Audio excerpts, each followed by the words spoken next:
Praise the Lord. ദൈവം എല്ലാവരെയും അനുഗ്രഹിക്കട്ടെ. ഇപ്പോൾ സമയം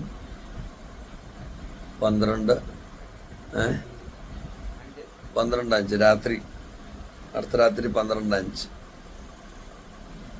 ഇപ്പോഴാണ് ഞാൻ എനിക്ക് ഇവിടെ എത്തിച്ചേരാനായിട്ട് പറ്റിയത്.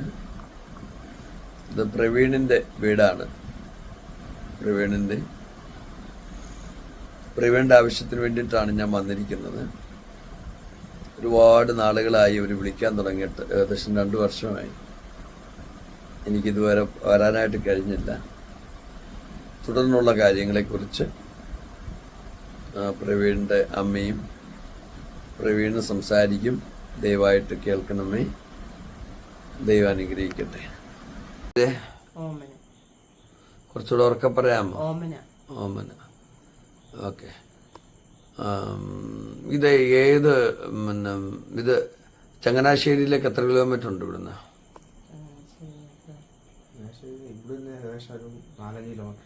4-5 കിലോമീറ്റർ. ഇത് ഏതാ, പഞ്ചായത്ത് ഏതാ? തൃക്കുടിത്താനം. എത്രാമത്തെ വാർഡാ? 4-ാം വാർഡ്. ഓക്കെ. പ്രവീണിന് എന്താ പറ്റിയേ? പ്രവീണിന് കിഡ്നിയുടെ അസുഖമായിട്ട് ആദ്യം ഇങ്ങനെ ജോലിക്ക് ഇറങ്ങിയപ്പം വഴിയിൽ പോയ വണ്ടി പെട്ടെന്ന് തല കറങ്ങി വണ്ടി മറിഞ്ഞു. അപ്പം അങ്ങനെ ഞങ്ങൾ ചെത്തിപ്പഴി എന്ന് പറഞ്ഞാൽ അടുത്ത ആശുപത്രി ചെത്തിപ്പഴി എന്ന് പറഞ്ഞ ആശുപത്രി ഞങ്ങൾ ആദ്യം കൊണ്ടുപോയത്. ഈ അപകടം വന്നു. അവിടെ ചെന്ന് കഴിഞ്ഞാൽ അവിടെ എന്തുകൊണ്ട് ഇത് ഇങ്ങനെയൊന്നും പറഞ്ഞാൽ അവിടെ ചെക്കപ്പ് ചെയ്തപ്പോഴാണ് കിഡ്നി രണ്ടും പോയി. ഒന്ന് പറഞ്ഞാൽ ഒരു കിഡ്നി പൂർണ്ണമായിട്ടും പോയി, ഒരു കിഡ്നിയുടെ ശകലം അത് ചുരുണ്ടിരിക്കുമ്പോൾ അതിൻ്റെ പ്രവർത്തനം 5 ഇത് മാത്രമേ ഉള്ളൂ, പ്രവർത്തനമുള്ളൂ. അപ്പോൾ അവിടെ വെച്ച് വന്നപ്പോൾ അവിടെ നമുക്ക് തുടർന്ന് ഞങ്ങൾക്ക് മുമ്പോട്ട് വന്ന് നിവൃത്തിയില്ലാത്തതുകൊണ്ട് ഞങ്ങൾ ഡോക്ടറോട് എഴുതി മേടിച്ച് അങ്ങനെയാണ് ഞങ്ങൾ മെഡിക്കൽ കോളേജിൽ ചെന്നത്. മെഡിക്കൽ കോളേജ് ഞങ്ങൾ 1.5 മാസം കിടന്നു. 1.5 മാസം കിടന്നപ്പോൾ ഇങ്ങനെ എന്നോട് ചോദിച്ചു കിഡ്നി മാറ്റി വെക്കാനുള്ള താല്പര്യമാണ്. അപ്പോൾ ഞാൻ പറഞ്ഞു ഞങ്ങൾക്ക് പുറത്തുനിന്ന് മേടിക്കാൻ നിവൃത്തിയില്ല, ഞാൻ കൊടുത്തോളാം. അങ്ങനെയാണ് ഞങ്ങൾ വീണ്ടും വീട്ടിൽ വന്നു. അപ്പം പിന്നെ 2.5 വർഷം ഡയാലിസിസ് ചെയ്തു. ചെത്തിപ്പഴെന്ന് പറഞ്ഞ ആശുപത്രി ഡയാലിസിസ് ചെയ്തു, ചങ്ങനാശ്ശേരി തന്നെ. അപ്പോൾ അവിടുന്ന് പിന്നെ വന്നപ്പം അവിടുത്തെ ഡോക്ടറും പറഞ്ഞു, അപ്പം മോന് ചെറുപ്പമല്ലേ, നിങ്ങൾപ്പം അത് ഞാൻ ചുരുങ്ങിയിരിക്കുന്ന കിഡ്നി അത് ഇതാക്കി കളയാതെ ചെയ്യാനും താല്പര്യം ഉണ്ടെങ്കിൽ മാറ്റി വെക്കാം. അങ്ങനെയാണ് ഞങ്ങൾക്ക് ഇവിടുന്ന് പഞ്ചായത്തിൽ ഞങ്ങൾക്ക് ചെറിയൊരു തുക ഞങ്ങൾക്ക് പിരിച്ചു തന്നു. അങ്ങനെയാണ് ഞങ്ങൾ തിരുവല്ല വലിയ ആശുപത്രി ഞങ്ങൾ കിഡ്നി മാറ്റി വെച്ച് ഇപ്പം 3 വർഷം ആകാൻ പോകുന്നു. ഇപ്പോഴത്തെ പ്രശ്നം എന്താ? ഇപ്പോഴത്തെ പ്രശ്നം ഞങ്ങൾക്ക് മുമ്പോട്ട് ചികിത്സ ചെയ്യാൻ നിവൃത്തിയില്ല, മരുന്ന് മേടിക്കാനും നിവൃത്തിയില്ല. മോന്റെ മാസം എത്ര രൂപ മരുന്ന്? മാസം 12 രൂപ മേളില് ആകും. 12,000 രൂപ മരുന്ന് മുടക്കാൻ പറ്റില്ല. മുടക്കാൻ പറ്റത്തില്ല, അത് മരണം വരെ കഴിക്കേണ്ട മരുന്ന്. ഇപ്പം മോന്റെ ശരീരത്ത് എന്താ ഒരു പ്രശ്നം? ഇപ്പം ഇങ്ങനെ അണുബാധ കൊണ്ടാണോന്നറിയത്തില്ല, ഇങ്ങനെ കൈയുടെ ഭാഗം, അതുപോലെ തന്നെ ശരീരത്തിന് മറ്റു ചില ഭാഗങ്ങളുണ്ട്. അത് ഡ്രസ്സ് ഇട്ടേക്കുന്നതുകൊണ്ടും നമുക്കങ്ങനെ കാണിക്കാൻ പറ്റുന്ന ഒരു സ്ഥലമല്ലാത്തതുകൊണ്ടും നമുക്ക് കാണിക്കുന്നില്ല. ഇപ്പം ഇതിനകത്ത് പഴുപ്പാണോ നിറച്ച്? ഓക്കെ, ഇതിനകത്ത് പഴുപ്പാണ്. പഴുപ്പ് വരുന്നുണ്ടല്ലേ? ഇവിടുന്നും പഴുപ്പ് വരുന്നുണ്ട്. ഓക്കെ, ഇനി അത് തുടച്ചോ മോനെ, കുഴപ്പമില്ല, തുടച്ചോ. അപ്പൊ ഇതെന്താ ഇപ്പൊ ആശുപത്രി കൊണ്ട് കാണിക്കാത്തെ? കാണിച്ചപ്പോൾ ഡോക്ടർ ഞങ്ങളെ പറഞ്ഞു വിട്ടേക്കുന്ന ഓപ്പറേഷൻ ചെയ്യണമെന്നാ പറഞ്ഞിരിക്കുന്നത്. ഇത് ഓപ്പറേഷൻ ചെയ്ത് കളയണം. അപ്പോൾ ഈ കയ്യില തന്നെ 30,000 രൂപ. അപ്പോൾ ഈ മറ്റേ രണ്ടും അങ്ങനെ. അപ്പോൾ 1,00,000 രൂപ മേലിൽ ഞങ്ങൾക്ക് ആകും ആകും. അപ്പോൾ അതിനുള്ള വരുമാനം ഞങ്ങൾക്ക് ഇല്ലാത്തതിന് വേല ഡോക്ടറെ അടുത്ത്. അതുകൊണ്ട് ഇപ്പം കൂടിയോണ്ട് കൊണ്ടുപോകാനും പറ്റുമ്പോൾ ഡോക്ടർ വഴക്ക് പറയും എന്താ ഓപ്പറേഷൻ ചെയ്യാം. അപ്പം കഴിഞ്ഞ ദിവസം ഞങ്ങളെ വിളിച്ചായിരുന്നു ഡോക്ടർ. മോനെ വിളിച്ചിട്ട് പറഞ്ഞ അമ്മയുടെ ഇതിലോട്ട് കൊടുക്കാൻ പറഞ്ഞു. അപ്പം എന്നോട് പറഞ്ഞ അമ്മ ഇതുപോലെ ചെയ്ത് കളഞ്ഞില്ലെങ്കിൽ മോൻ അത് മറ്റുള്ള രോഗത്തിന് കാരണമായി തീരും, ശരീരത്തിന് അതെല്ലാം മൊത്തം വ്യാപിക്കുമെന്ന് പറഞ്ഞു.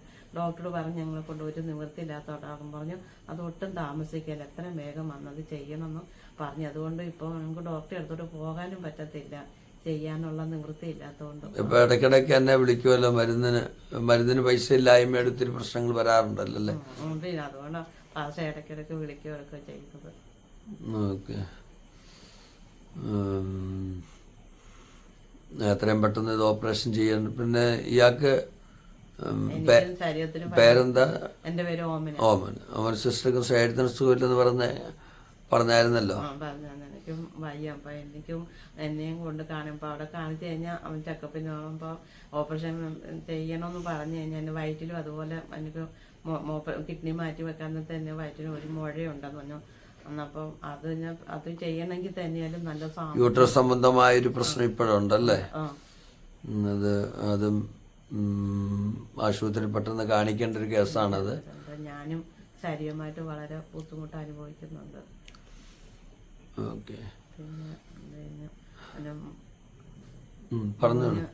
ഞാൻ മോനിപ്പം കിടക്കുന്ന ഇതാകുമ്പോൾ കിട്ടി മാറ്റി വെച്ചൊരു കുഞ്ഞിനെ നല്ല രീതിയിൽ നല്ലൊരു മുറിക്കത്ത്. അപ്പോൾ ഞങ്ങളുടെ കുഞ്ഞു സൗകര്യം മക്കളെ രണ്ടുപേരും പെണ്ണിടുമ്പോൾ അവർക്കും വേറെ പോകാനുള്ള സാഹചര്യം ഇല്ല. അവരെ വിട്ട് കഴിഞ്ഞാൽ ഞങ്ങൾ പട്ടിണി. അതുകൊണ്ട് അവർ ഈ ഉള്ള സാഹചര്യം എൻ്റെ മോന് കിടക്കാൻ ഒരു നല്ലൊരു സൗകര്യമില്ല, നല്ലൊരു കക്കൂസും ഇല്ല. കക്കൂസ് വളരെ മോശമായിട്ടുള്ള ഡോക്ടർ പറഞ്ഞു വിട്ടതനുസരിച്ച് ഞങ്ങൾക്കൊന്നും ഇതുവരെ ഒന്നും ഇല്ല. ഇത് നല്ല കക്കൂസൊക്കെ വേണം, എല്ലാം അനുപാതി ഉണ്ടാവും. അത് ഒത്തിരി പഴക്കമുള്ള കക്കൂസാണോ? 20 വർഷമായി. ആണല്ലേ? ഇവിടെ മാത്രമേ ഉള്ളൂ വാസന. പുറവശം വളരെ മോശമായിട്ട് ചള്ളയായിട്ട് ഇറങ്ങാൻ പോലും നമുക്ക് അതേ നോക്കിയൊരു ഗ്ലാസ് വെള്ളം പോലും കുടിക്കാൻ പറ്റില്ല. എപ്പോഴും കഥ കൊടുത്തിടുക. ഇവിടെയൊക്കെ വെള്ളം കയറും, മാത്രമേ ഉള്ളൂ. മുറ്റത്തൊക്കെ വെള്ളം കയറും അല്ലേ? വരയ്ക്കകത്ത് വെള്ളം ഇതിനകത്ത് വീഡിയോ ചെയ്യുന്നത് വരയ്ക്കകത്ത് വെള്ളം കയറും അല്ലേ? വരയ്ക്കകത്ത് അന്ന് ഈയിടെ വെള്ളം കിട്ടുമ്പം പ്രാർത്ഥിച്ച് എന്തായാലും ഇവിടെ തുപ്പ നിൽക്കുമായിരുന്നു. കയറി ഈ അഴുക്ക് വെള്ളം നമുക്ക് ബുദ്ധിമുട്ടുണ്ടാവും. മഴ പെയ്യുമ്പോൾ ഇങ്ങനെയാണ് സ്ഥിതി എന്ന് പറയുന്നത്. അപ്പോൾ കഴിഞ്ഞ പ്രാവശ്യവും വെള്ളം കയറിയിട്ട് വീടിൻ്റെ ആ ഭാഗം വരെ വെള്ളം എത്തി. അപ്പോൾ ഇങ്ങനൊരു സാഹചര്യമാണ്. മുറ്റത്താണ് കക്കൂസും കാര്യങ്ങളൊക്കെ ഉള്ളത്. അവർക്കൊന്ന് വെളിയിലോട്ട് ഒന്ന് ഇറങ്ങാൻ പറ്റാത്ത ഒരു സാഹചര്യമാണുള്ളത്. നിറച്ചിങ്ങനെ വെള്ളം ആണ്. അപ്പോൾ അവർക്ക് സ്വന്തം ഒരു കക്കൂസില്ല. കക്കൂസ് ഉള്ളത് വെളിയിലാണ്. തീർച്ചയായിട്ടും കിഡ്നി രോഗിയായിട്ടുള്ള ഒരാൾക്ക് അത് വലിയൊരു പ്രശ്നം തന്നെയാണ്.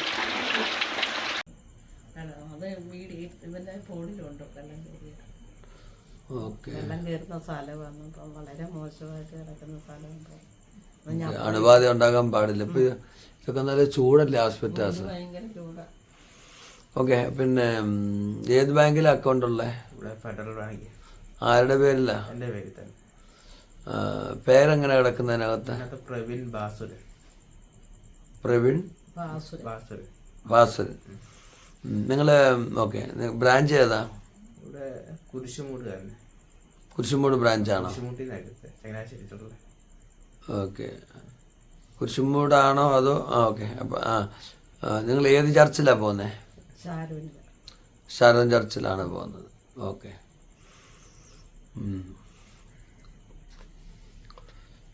കാരണം ഒരു വരുമാനമില്ലാത്ത സാഹചര്യങ്ങളിലാണ്. പിന്നെ ഇപ്പോൾ ഈ കയ്യുടെ പ്രശ്നങ്ങളിലൂടെ വന്ന് ഒരു ഭീകരാവസ്ഥയിലാണ് ഇത് നിൽക്കുന്നത്. കയ്യ മാത്രമല്ല, കാരണം ഞെക്കം പതിയെന്ന് ഭയങ്കരമായിട്ട് പഴുപ്പാണ് വരുന്നത്. ഉള്ളിൽ പഴുപ്പ് ഉണ്ട്. ഇത്രയും പെട്ടെന്ന് അത് ഓപ്പറേഷൻ ചെയ്ത് കളഞ്ഞില്ലെങ്കിൽ അത് ഈ ഒരു സാഹചര്യത്തിനകത്ത് അത് പിന്നെയും പലവിധമായ രോഗങ്ങൾക്ക്, ചിലപ്പോൾ ഒരുപക്ഷെ കിഡ്നിയെ തന്നെ ബാധിക്കത്തക്ക നിലയിലുള്ള പ്രശ്നങ്ങളും രക്തത്തിൽ അണുബാധയൊക്കെ ഉണ്ടായി അത് ജീവൻ അപകടത്തിൽപ്പെടാവുന്ന സാഹചര്യമുണ്ട്. അപ്പോൾ നമുക്ക് എത്രയും പെട്ടെന്ന് ഈ മോനെ ഒന്ന് ഹെൽപ്പ് ചെയ്ത് അവൻ്റെ ഓപ്പറേഷന് ചെയ്യാനും തുടർന്ന് കിഡ്നി മാറ്റി അമ്മയാണ് കൊടുത്തത്, അവനാവശ്യമായിരിക്കുന്ന മരുന്ന് വാങ്ങാനും ഒക്കെ സഹായിക്കണം. അതുപോലെ തന്നെ ഓമന സിസ്റ്ററൊക്കെ സംബന്ധിച്ചിടത്തോളം വലിയ ഒരു രോഗപ്രയാസമുണ്ട്. പക്ഷേ വേണ്ടത്ര ചികിത്സ ചെയ്യാൻ മോൻ്റെ വിഷയമുള്ളതുകൊണ്ട് വേണ്ടത്ര ചികിത്സ ചെയ്യാനായിട്ട് കഴിയുന്നില്ല. യൂട്രസിലൊരു കംപ്ലൈൻ്റ് ഉണ്ട്. അതൊന്നും വീണ്ടും കാണിക്കാനൊന്നും പറ്റാത്ത സാഹചര്യങ്ങളാണ്. എന്നാൽ വളരെ അത്യാസന്ന നിലയിൽ കഴിഞ്ഞ ദിവസങ്ങളിൽ കുറച്ച് നാൾ മുമ്പ് ഈ അസുഖം കാരണം ആശുപത്രിയിൽ അഡ്മിറ്റ് ചെയ്യേണ്ടി വന്നു. പക്ഷെ പിന്നീട് പൈസ ഇല്ലാത്തതുകൊണ്ട് എഴുതി കൊടുത്ത് അവിടുന്ന് പോരുകയായിരുന്നു. ദയവായിട്ട് നമുക്കവരെ ഒന്ന് സഹായിക്കാം. കർത്താവിൻ്റെ സ്നേഹമുള്ള കരങ്ങളായി നമ്മുടെ കരങ്ങൾ ആയിത്തീരട്ടെ. നമുക്ക് സഹായിക്കുന്ന അവിടുത്തെ നമ്മുടെ ഒരു മോനെ പോലെ 25 വയസ്സല്ലേ? 29 വയസ്സായി. 29 വയസ്സായി. 25 വയസ്സിൽ വർഷം വരെ അതിനകത്ത് 25 നാട്ടല്ലേ? നമ്മുടെ ഒരു മോനെ പോലെ കരുതി, ഒരു സഹോദരനെ പോലെ കരുതി ഈ മോന് വേണ്ടുന്ന കാര്യങ്ങൾ ചെയ്യണം. അവരുടെ കക്കൂസ് ഏറ്റവും വെളിയിലാണ്. അതങ്ങോട്ടൊന്നും പോകാൻ പറ്റില്ല. ഇവിടെയൊക്കെ നല്ലൊരു ഒരു കിഡ്നി മാറ്റി വെച്ചവർക്ക് നല്ല ഒരു ശുദ്ധി, ഒരു എന്താ പറയുക, അവർക്ക് നല്ലൊരു പിന്നെ യാതൊരുവിധമായ ഫംഗസുകളും ഉണ്ടാകാത്ത നിലയിലുള്ള ക്ലോസറ്റ് ബാത്റൂം സംവിധാനങ്ങളൊക്കെ ആവശ്യമാണ്, റൂം ആവശ്യമാണ്. പക്ഷേ അവരെ സംബന്ധിച്ചിടത്തോളം അത് ഇല്ല. പിന്നെ കിഡ്നി ഇപ്പം മരുന്ന് കഴിച്ചുകൊണ്ടിരിക്കുക, മരുന്ന് കഴിച്ചില്ലെങ്കിൽ നമുക്കറിയാമല്ലോ കിഡ്നി ശരീരം അമ്മയുടെ കിഡ്നി ആണെങ്കിലും അത് റിജക്റ്റ് ചെയ്ത് കളയും, പിന്നെ ഒന്നും ചെയ്യാനായിട്ട് പറ്റുകയില്ല. അപ്പം നമുക്കിപ്പോൾ മാത്രമേ ഈ കുഞ്ഞിനെ സഹായിക്കാനായിട്ട് പറ്റുകയുള്ളൂ. ദയവായിട്ട് സഹായിക്കണം, പ്രാർത്ഥിക്കണം, എല്ലാവർക്കും ഷെയർ ചെയ്യണം. ഈ പ്രിയമുള്ളവരുടെ അക്കൗണ്ടിലേക്ക് മാത്രം പൈസ അയക്കാവേ എന്നുള്ള കാര്യം കൂടെ ഞാൻ ഓർമ്മിപ്പിക്കുകയാണ്. ദൈവം അനുഗ്രഹിക്കട്ടെ. ഞാനും ശാരീരികമായ ഒത്തിരി ക്ഷീണാവസ്ഥയിലാണ് ഞാനിവിടെ വന്നത്. എങ്കിലും ഈ മകൻ്റെ പ്രയാസങ്ങൾ മനസ്സിലാക്കിക്കൊണ്ടാണ് വന്നത്. ദൈവം അനുഗ്രഹിക്കട്ടെ. സഹായിക്കണേ, പ്രാർത്ഥിക്കണേ. ദൈവം അനുഗ്രഹിക്കട്ടെ.